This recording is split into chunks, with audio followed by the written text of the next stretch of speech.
자, 이제 은혜 주실 하나님 말씀 우리 함께 보겠습니다. 하나님의 말씀 에베소서 1장입니다. 오늘 우리가 은혜 주실 말씀 신약성경 에베소서 1장 17절로 19절까지 말씀입니다. 에베소서 1장 17절로 19절. 조명 좀 살짝 켜주셔야 돼요. 그거 말고요, 빈 조명. 에베소 1장 17절에서 19절.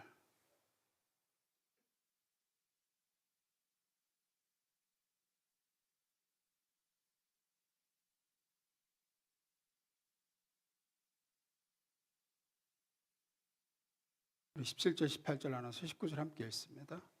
우리 주 예수, 제가 먼저 17절 읽고 여러분 18절 읽고 19절 함께. 우리 주 예수 그리스도의 하나님 영광의 아버지께서 지혜와 계시의 영을 너희에게 주사 하나님을 알게 하시고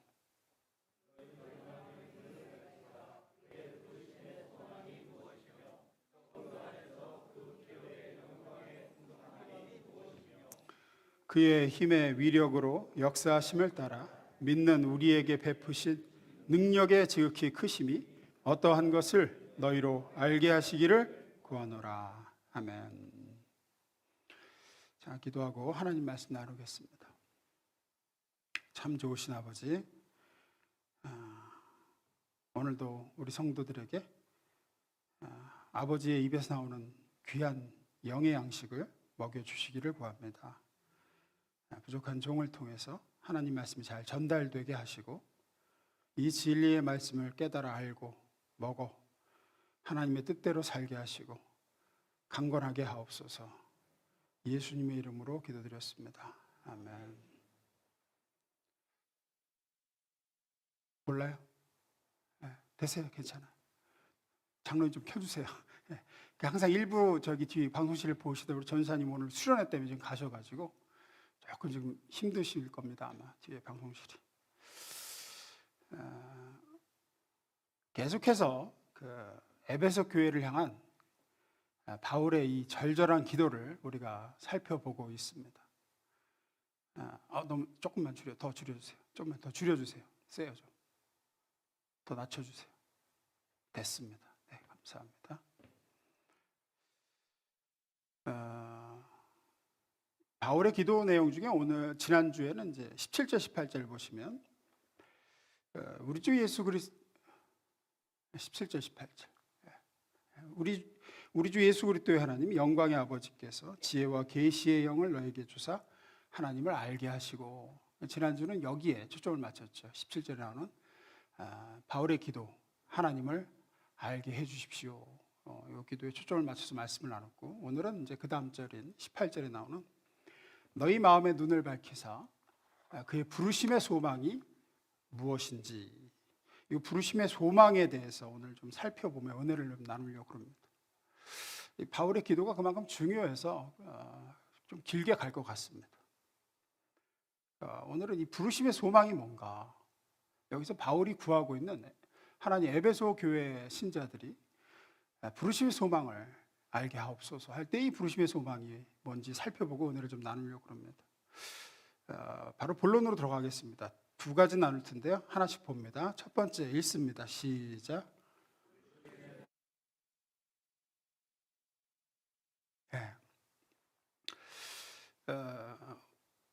본문 18절 다시 봅니다. 너희 마음의 눈을 밝히사 그의 부르심의 소망이 무엇이며 성도 안에서 그의 기업의 영광이 풍성함이 무엇이며 할 때, 그의 부르심의 소망이라고 할 때 언뜻 착각하기 쉬운 게, 부르심의 소망 그러니까 우리를 부르셔서 결국은 다다르게 하실 천국의 소망을 이야기하는구나, 이렇게 생각하기 쉽습니다. 우리가 천국에서 얼마나 영광될 것인가, 이 땅에서 잠시 당하는 이 어려움에 비해서 그곳에서 하나님께로부터 받을 기업, 그 소망이 얼마나 큰가, 그런 걸로 위안을 주시는 말씀이라고 생각하기 쉽지만, 여기서 말씀하고 있는 그의 부르심의 소망은 우리의 소망이 아니라 우리를 향하신 하나님의 소망을 얘기해요. 우리를 향해 가지고 있는 하나님의 소망. 에베소서 1장은 전부 하나님의 시각에서 바라본 우리의 구원, 하나님의 시각에서 바라본 우리의 거룩함, 이걸 얘기하고 있기 때문에 그래요. 제가 계속해서 우리의 믿음과 우리의 구원이 우리에게 주도권이 있는 게 아니라 하나님이 시작하신 일이다라는 걸 여러 번 말씀을 통해서 우리가 나눴습니다. 하나님께서 나를 구원하시려고 창세전에 예비하시고 작정하시고 그 계획대로 우리를 구원하시고 지금 진행하고 계신 중이다. 그 결과 내가 믿고 이렇게 구원을 받게 된 거다. 그 얘기를 계속 나눴습니다. 로마서 10장을 좀 가보겠습니다. 10장 13절입니다. 읽습니다. 시작.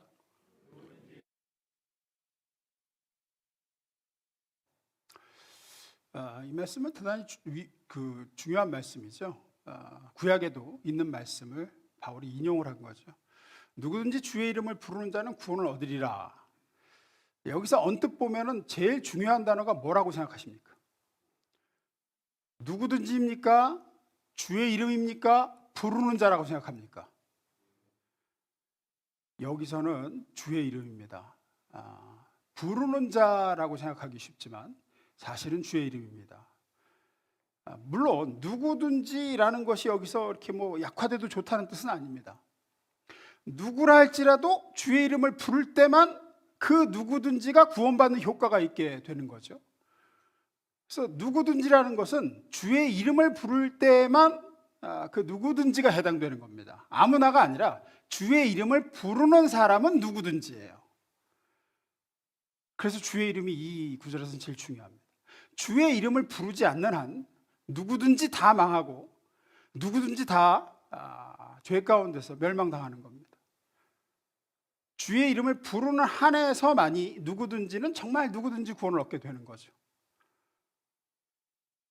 이 누구든지 구원이 가능하게 되냐, 누구든지 몽땅 망하게 되는 누구든지가 되느냐는 전적으로 주의 이름에 달려 있는 것이지 부르는 데 달려 있는 건 아닙니다. 주의 이름을 불러야 누구든지 구원을 받죠. 그래서 이 구절 뒤에 어떻게 연결되나 보십시오. 지금 그 13절 보시면 누구든지 주의 이름을 부르는 자는 구원을 얻으리라. 그 다음 절부터 어떻게 나가느냐? 14, 15절입니다. 그런즉 그들이 믿지 아니하는 이를 어찌 부르리요? 듣지도 못한 이를 어찌 믿으리요? 전파하는 자가 없이 어찌 들으리요? 보내심을 받지 아니하였으면 어찌 전파하리요? 이렇게 되죠. 묘하게 넘어갑니다. 이 말씀이 하고자 하는 이야기는 이겁니다. 내가 어떻게 구원을 받았느냐? 주의 이름을 믿고 불러서 내가 구원을 받았어요. 그러면 내가 어떻게 그 이름을 믿고 부르게 되었느냐? 예수 그리스도의 십자가와 부활의 복음을 전해준 사람의 말을 내가 들어서 믿게 되었고 그 주의 이름을 알아 부르게 되어서 구원받았다. 그러면 그 사람은 너한테 어떻게 가서 그 복음을 전하게 된 거냐? 15절에 뭐라 그래요? 보내심을 받았기 때문이라는 얘기입니다. 보내심을. 누구로부터? 나를 구원하기로 만세전에 작정하신 하나님으로부터 그가 보냄을 받아 내게 와서 복음을 전했고 내가 그 복음을 듣고 믿을 수 있었고 그래서 예수의 이름을 불러 구원을 받았다. 이런 결과가 도출되는 거죠. 내 구원의 주체와 시작이 누구예요? 하나님이라는 얘기입니다.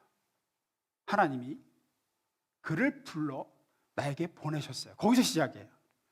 보낸 자가 없으면 네가 어떻게 들었느냐? 듣지 못했는데 어떻게 네가 믿고 그 이름을 부르느냐? 그 이름을 믿고 부르지 않는데 어떻게 구원을 받느냐? 즉 모든 시작은 하나님이 그 사람을 너에게 보내사 너로 하여금 듣게 하신 거다. 이거죠, 이거. 하나님께서 시작하신 우리의 신앙이고 우리의 구원입니다. 그렇게 나를 불러 믿게 하사 조금 줄이세요. 더 모니터를 조금 더 줄이세요. 나를 불러 믿게 하사 구원하신 하나님은 나를 구원하시면서 나를 향하신 어떤 계획과 기대가 있으셨어요. 우리를 죄에서 건져서 구원해서 하나님의 자녀로 삼으시는 데는 모든 부모는 자녀를 향한 기대가 있잖아요. 소망이 있습니다.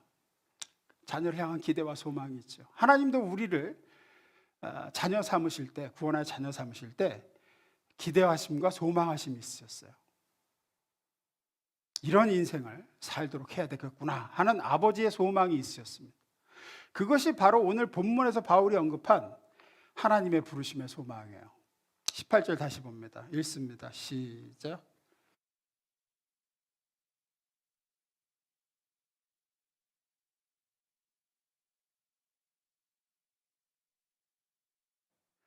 여기서 그의 부르심의 소망, 제가 밑줄을 그어놨죠. 이 소망이라고 번역된 단어를 좀 찾아보니까 기대하다라는 뜻이에요. 기대하다. 즉 부르심의 소망이라 우리를 불러 구원하실 때 하나님은 자녀인 나를 향해서 가지신 기대가 있었다. 너희가 그 기대를 알기를 원한다. 이게 바울의 기도예요. 메시지 번역에서 번역을 잘 했습니다. 제가 좀 읽어드릴게요. 메시지 봅니다. 여러분의 눈을 맑고 또렷하게 해주시기를 구합니다. 그리하여 하나님께서 무엇을 하라고 부르셨는지 여러분이 정확히 볼 수 있기를 바랍니다. 여러분을 부르실 때는, 저와 여러분을 부르실 때는 우리로 하여금 이런 인생을 살라고 하는 하나님의 기대와 소망이 있었다는 거죠. 부르심의 소망, 하나님의 기대. 이거를 한마디로 딱 요약하면 하나님의 아들 예수를 닮아가는 인생을 사는 거예요. 딱 한 줄 요약하면 그겁니다. 예수 닮은 존재로 살아가도록 하는, 그것이 우리를 구원하신 하나님의 그 부르심의 소망이고 우리 항상 기대였습니다. 두 번째로 그럼 넘어갑니다. 읽어봅니다. 시작.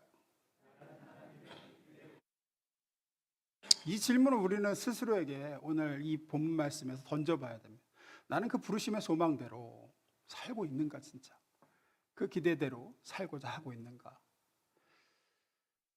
정말 너무나도 많은 신자들이 하나님께서 자신을 구원하신 목적과 기대인 예수를 닮는 데는 아무런 관심이 없는 경우가 많습니다. 거기에 부응하려, 하나님의 기대에 부응하려는 노력도 거의 안 합니다. 많이 안 해요, 진짜. 그저 자기 인생을 자기가 하고 싶은 대로, 내키는 대로 살고 있으면서 예수 믿는다고, 내가 구원받은 자녀라고 그렇게만 생각해요. 거기에 그냥 만족하고. 이렇게 한번 점검을 해보겠습니다. 우리가 신앙생활을 할 때 가장 크게 오해되는 것 중 하나가 뭐냐면 성경에서 금지한 거, 하나님이 하지 말라고 하는 것을 하는 것만을 자꾸 죄라고만 생각해요. 그건 잘못이라고 생각해요. 도둑질, 폭력, 간음, 사기, 뭐 기타 부도덕한 행동, 언사, 이런 것들은 죄라고 인식을 합니다. 하나님 하지 말라고 성경에 그랬으니. 물론 이렇게 하지 말라 명하신 것을 하는 것은 분명히 죄요, 잘못이고 칭찬할 게 없습니다. 하지만 하지 말라는 걸 해서 죄에 넘어지는 것은 보통 신자에게 그렇게까지 심각한 문제를 야기하지는 않아요. 왜 그럴까요? 그게 죄라는 걸 알고 있기 때문이에요. 대부분 인지합니다. 그리고 인정합니다. 넘어졌을 때는 회개합니다. 자복하고 통회합니다. 돌이키게 되기 때문이에요. 신자인 우리에게 훨씬 큰 문제를 야기하는 죄가 어떤 죄냐면 분명히 죄인데 죄인 줄 모르는 부분이 그래요. 어떤 것들일까요? 성도로서 마땅히 해야 되는 건데 하지 않는 거예요. 하지 말라고 한 걸 하는 건 죄라고 느낀다니까요. 근데 이거는 분명히 하라고 하신 건데 그걸 안 하고 있어요. 안 하고 있는 것은 그다지 죄라고 생각을 못 해요. 잘못이라고 인정을 잘 안 해요. 그래서 그게 훨씬 위험합니다. 예를 들어 학생이 학교에서 친구 것에 손대서 훔쳤다든지, 시험 볼 때 몰래 부정행위를 한다든지, 중학생이 하지 말라는 흡연이나 음주를 한다든지, 이런 거는 명백히 잘못이죠. 그건 자기도 아마 잘못이라고 할 겁니다. 잘못인 줄 알 거예요. 근데 예를 들어 학생이 이렇게 생각하는 거예요. 나는 도둑질 안 했어요. 나는 컨닝도 안 하고, 나는 음주 흡연 안 해. 그렇게 얘기하면서 학교에 안 가고 집에서 컴퓨터 게임만 하고 앉아 있어요. 그건 잘못입니까? 아닙니까? 당연히 잘못이죠. 혼나야 됩니다. 왜죠? 네, 그 시간은 원래 학생으로서 학교 가서 공부를 해야 되는데 마땅히 해야 할 것을 학생으로서 안 하고 엉뚱한 곳에서 엉뚱한 짓을 하고 있기 때문이에요. 학생이 컨닝을 하는 것도 잘못이고 술 마시고 담배 피는 것도 잘못이지만 그런 도덕적 윤리적 잘못 이상으로 학생이 마땅히 해야 될 공부를 안 하고 그 시간을 딴 데서 보내면 딴 짓을 하는 것도 역시 혼나야 되는 잘못이죠. 학생으로서 하지 말아야 할 나쁜 짓을 하지 않는 것이 학생의 도리를 다한 것이 아니라는 겁니다. 공부해야 될 시간에 공부를 안 하고 게임하고 있는 것도 학생으로서 똑같이 잘못이고 죄예요. 자, 이걸 우리 얘기로 좀 가져와 보겠습니다. 마찬가지입니다. 이 시대 많은 신자들이 자기가 구원받은 하나님의 아들이라고 딸이라고 하면서 나는 그래서 이것도 안 하고 저것도 안 한대요. 근데 그걸로 만족해요. 자기가 제대로 된 신자라고 생각을 해요. 근데 아니라는 겁니다. 하나님의 자녀로서 마땅히 해야 할 것을 하지 않는 것, 나를 구원하신 하나님의 기대, 소망대로 예수를 닮고자 하루하루 발버둥 치지 않는 거, 이거 죄라는 거예요. 어떤 면에서는 다른 죄보다, 얘기했죠, 다른 그런 하지 말라는 거 하는 건 죄로 인식을 해요. 근데 이거는 별로 죄로 인식을 안 한다니까요. 매우 심각한 문제를 초래해요.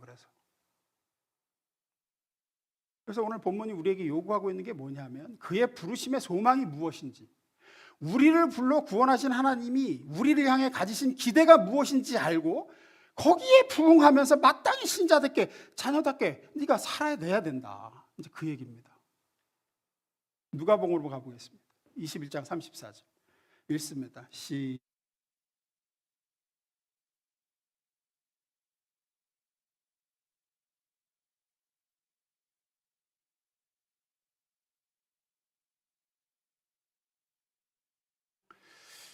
주님이 다시 오시는 날을 준비하고 있으라고 하는 경고 속에 세 가지를 조심해라 그러죠.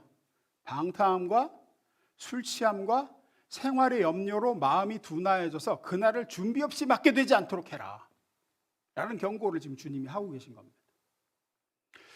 재밌는 것은 방탕함과 술 취함과 함께 뭐가 같이 거기 껴있어요. 지금 생활의 염려가 껴있어요. 우리 생각에 생활의 염려라는 것은 그것 자체로는 죄가 아닙니다. 방탕함과 술 취함이라는 것은 신자로서 분명히 하지 말아야 할 죄죠. 잘못이라고 생각해요. 그런데 생활의 염려가 왜 잘못이고 왜 여기 함께 끼어 있느냐는 겁니다.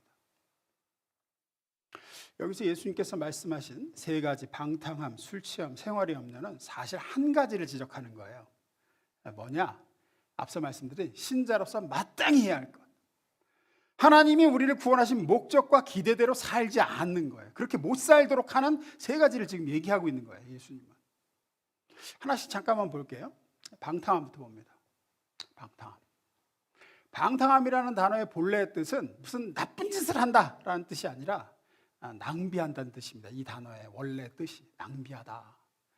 헬라어 뜻이 낭비하다예요. 탕자의 비유에서도 제가 언급해드린 적이 있는데, 둘째 아들이 집을 나가자. 아버지 유산을 먼저 받아서 가서 어떻게 하죠?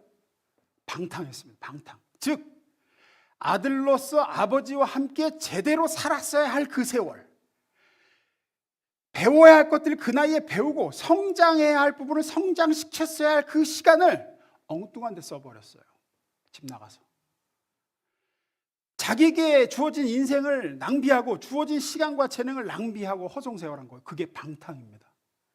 우리가 마땅히 아버지의 부르심, 나를 향하신, 나를 구원하신 그 기대에 맞게 살아야 하고, 주님이 다시 오실 것을 준비해야 되는 시간, 예수를 닮아가고자 하루하루 애써보고 또 해보고 이렇게도 해보고 해야 되는데 그 시간을 다른 것으로 낭비하고 있는 것, 그게 방탕입니다. 여기서 말하는 방탕은 어디 뭐 엉뚱한 데 가서 뭐 나쁜 짓 하는 것만 얘기하는 게 아니에요.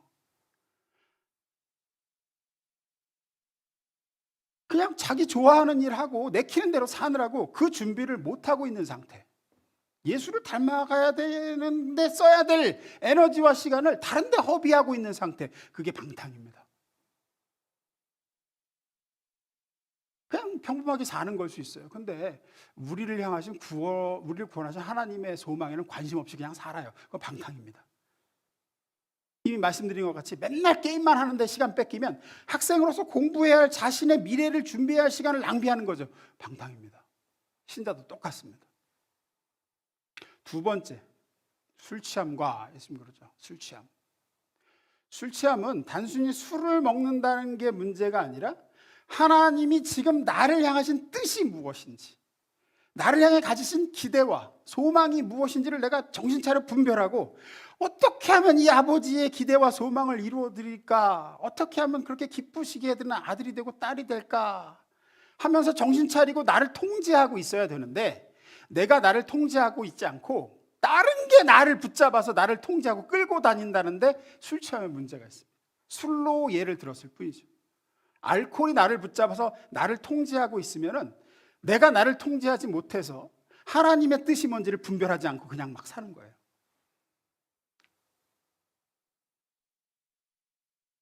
제 둘째 아들이 참 제가 기도 제목인데, 제가 저 게임 얘기를 하냐면 이 녀석이 게임을 너무 좋아해요. 이게 딸들은 지압길도 잘 찾고 제가 볼 때 열심히 살거든요. 딸들은 하루를 열심히 살아. 근데 노력도 하고 알아서 잘하는데, 아니 이 둘째 이 아들 하나는 참 제 진짜 기도 제목입니다. 맨날 게임하는 거예요. 그래서 제가 방에 들어와서 그만하라. 그럼 지금 하는 판만 하고 그만하겠대. 말은 그렇게 해. 근데 그게 한 번만 하고 됩니까 그게? 게임에 취해서 그러죠. 그 재미가 나를 통제하고 끌고 가고 있어요 지금.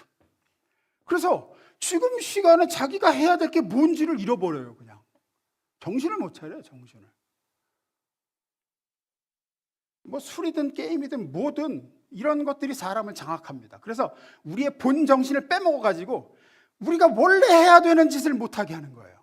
그게 술 취함의 본질입니다. 자기 통제를 잃어버리는 거. 마지막, 생활의 염려죠. 생활의 염려는 분명히 방탕한다거나 술 취하는 것처럼 그 행동 자체가 잘못된 거 아닙니다. 생활의 염려 없는 사람이 어디 있겠어요. 하지만 여기서 말하는 생활에 대한 염려는 세상 일에 대해서 염려하면서 내 미래가 하나님 손에 달려있음을 믿지를 못해요. 그래서 세상적인 내 체면을 잃지 않고 내 자존심을 세우기 위한 모든 걱정, 이런 것들이 역시 내 정신을 빼앗아서 하나님 뜻대로 나를 구원하사 나를 통해 이루고자 하시는 그 소망과 바람과 기대대로 예수를 닮아가는 데에 애쓰며 살지 못하도록 만드는 면에서는 똑같습니다. 온통 생활 걱정하고 내일을 걱정하고 그러면서 오늘 주님이 나를 향하신 뜻에는 이제 신경을 못 쓰는 거예요. 그래서 예수께서 씨 뿌리는 자에 비유해서 이렇게 말씀하셨죠. 마태복음 13장 22절입니다. 읽습니다. 시작.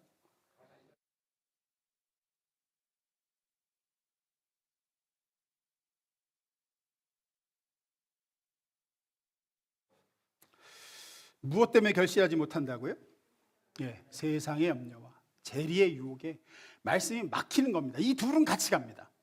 뭐가? 세상의 염려와 재물에 대한 유혹. 이 두 가지는 쌍둥이, 동전의 양면 같아요. 그래서 이것 때문에 말씀이 자라날 틈이 없어요. 하나님의 뜻을 분별해서 하나님의 나에게 가르치시는 그 삶으로 그분의 소망대로 살 틈이 없어요. 얘가 짓눌러가지고. 왜 제가 세상의 염려와 돈의 유혹이 이 동전의 양면같이 같이 다닌다 그러냐면, 세상의 염려에 붙잡히면 뭐가 최고의 목표가 될까요? 돈이 최고의 목표가 됩니다. 왜냐하면 그 염려를 덜어줄 수 있는 건 돈이라고 생각하거든요. 오죽하면 성경이 일만하게 뿌리라고 하겠습니까?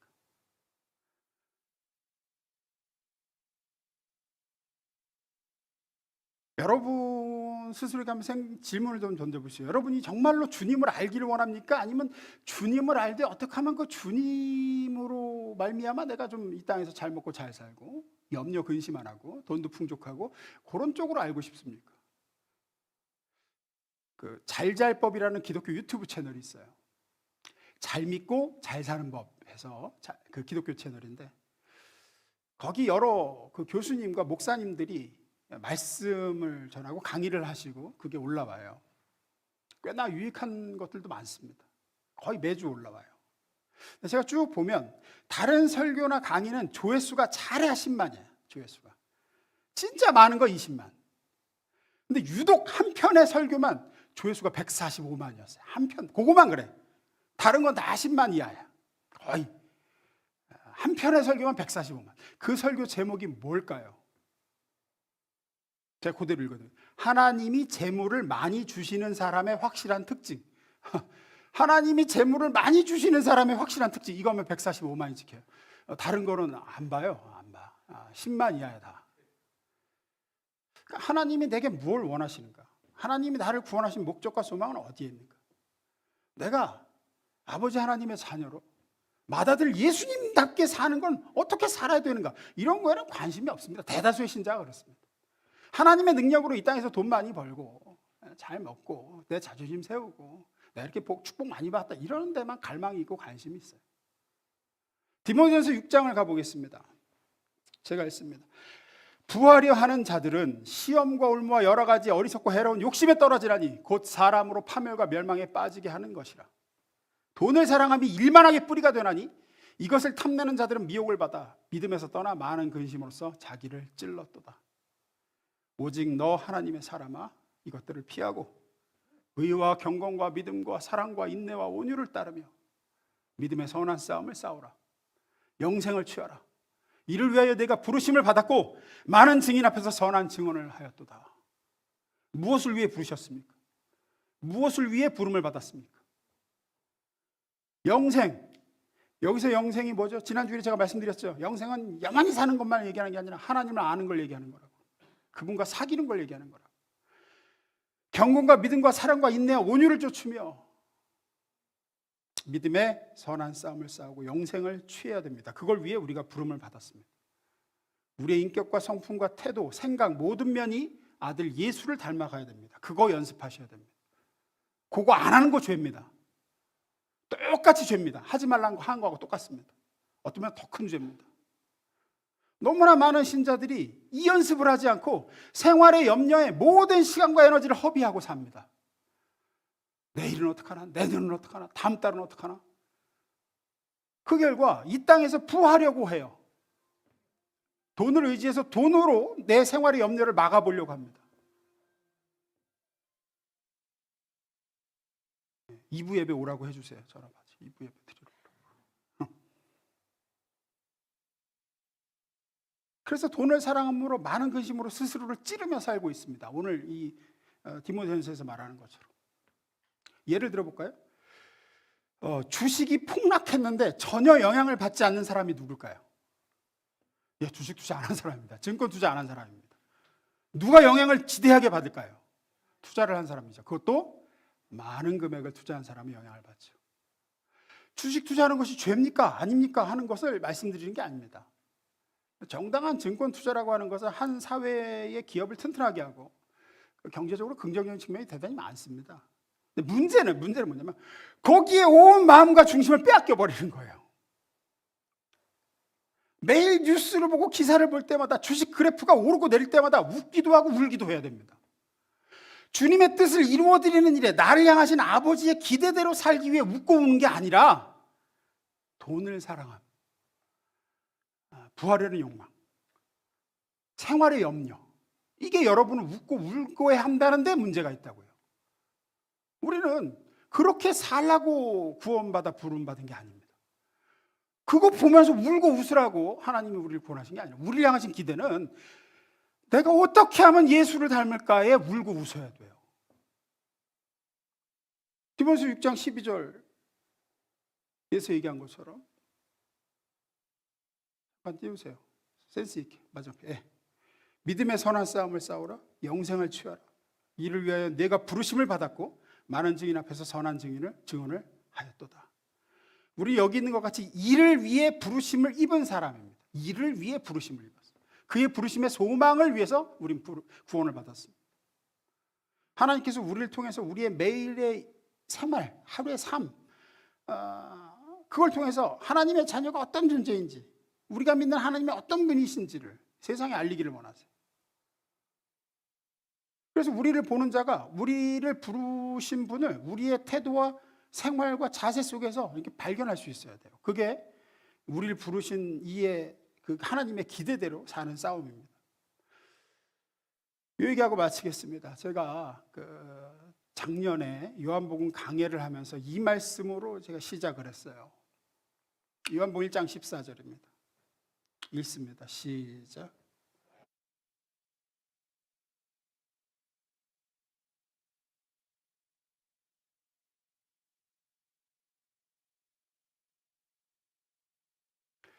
성경에는 예수님에 관한 묘사가 참 많습니다. 우리가 잘 아는 대로 하나님의 어린 양, 선한 목자, 평강의 왕, 임마누엘 등등 예수님에 대해서 여러 가지 표현이 있는데 여기 요한복음에는 뭐라고 지금 하죠? 말씀이 육신이 되신 분 이렇게 한단 말이에요. 말씀이 육신이 되신 분. 왜 말씀이라고 할까요? 예수님이 왜 말씀이실까요? 요한복음 1장 18절에 이렇게 얘기합니다. 제가 읽습니다. 본래 하나님을 본 사람이 없으되 아버지 품속에 있는 독생하신 하나님이 나타내셨느니라. 하나님을 직접 본 사람은 아무도 없다. 바꿔 말해 하나님은 우리가 이해할 수 있게 묘사하거나 설명할 자가 아무도 없다는 거예요. 그래서 예수님을 인간의 모습으로 보내셔서 하나님을 우리에게 하나님은 이런 분이라고 펼쳐 보이셨다는 거죠. 그래서 예수님은 말씀이 육신이 되신 분입니다. 즉 예수님이 하나님을 묘사하고 설명하는 분이시다라는 의미에서 예수님은 말씀이에요. 하나님은 우리에게 제대로 알려주시기 위해 예수님이 인간의 모습으로 육신을 입고 오셨습니다. 그래서 예수님이 말씀이에요. 말씀이라는 단어가 가지는 1차적인 의미는 무엇을 설명하는 용도로 쓰인다는 겁니다. 말 혹은 말씀이라고 하는 것이 하는 기능, 1차적인 기능, 그것은 어떤 추상적인 개념, 내가 보지 못한 걸 본 사람이 다른 존재에게 설명해 주는 기능을 하죠. 말로써.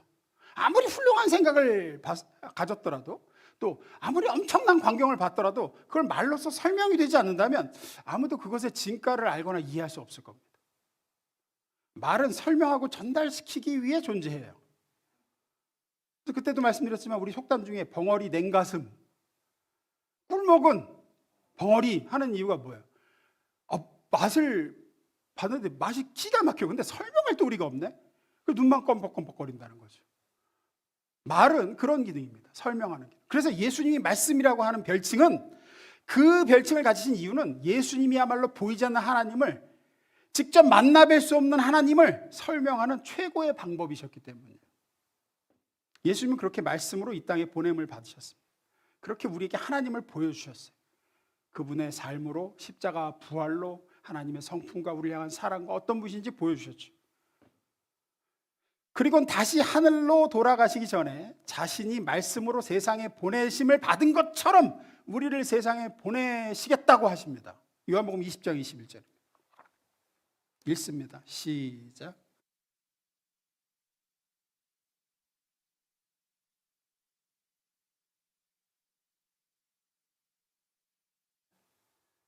중요한 말이 나오죠. 아버지께서 나를 보내신 것 같이. 뭘로 보내셨는데요? 말씀으로 보내셨어요. 하나님을 설명하는 하나님의 말씀으로 예수님이 이 땅에 오셨어요. 근데 예수님은 아버지께서 나를, 아버지를 설명하는 존재로 세상에 보낸 것처럼 나도 너희를 아버지를 설명하고 아들을 설명하는 존재로 세상에 보낸다 그러신단 말이에요.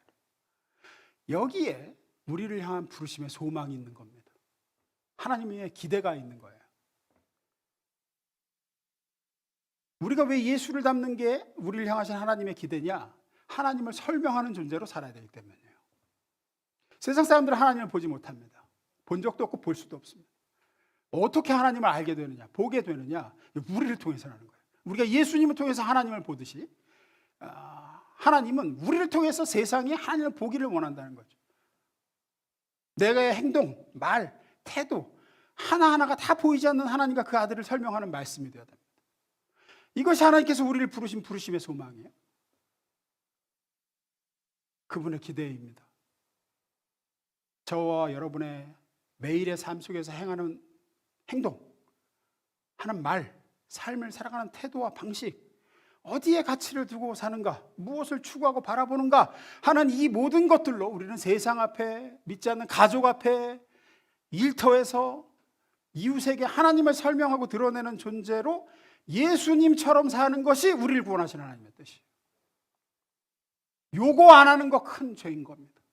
온통 생활의 염려에 사로잡히고 온통 다른 데 허비하면서 방탕하고, 이것만큼 하나님 앞에 신자로서의 불충한 죄가 없습니다. 공부하는 학생의 최고의 영광이 뭡니까? 얼마나 게임을 잘하는가, 레벨이 플래티넘이다 뭐다 뭐 하는데 얼마나 뭐 당구를 잘 치는가, 얼마나 여학생에게 인기가 많은가, 그것이 아니죠. 다 헛겁니다. 학생에게는. 학생은 그 본분대로 공부를 열심히 하는 것이 가장 큰 영광이죠. 가장 큰 자랑이고, 신자의 영광이 뭡니까? 얼마나 돈 잘 버나, 얼마나 예쁘고 얼마나 잘났나, 사회에서 얼마나 지위가 높은가, 이건 다 헛것들이죠. 그가 얼마나 하나님이 그를 부르신 뜻대로 하루하루를 살고 있는가, 하나님을 얼마나 알고 있으며 얼마나 그분을 세상에 드러내고 설명하고 나타내며 사는가, 하나님이 그의 삶을 통해 얼마나 칭송을 받으시는가, 설명이 되어지는가, 이것이 신자의 영광인 줄로 믿습니다.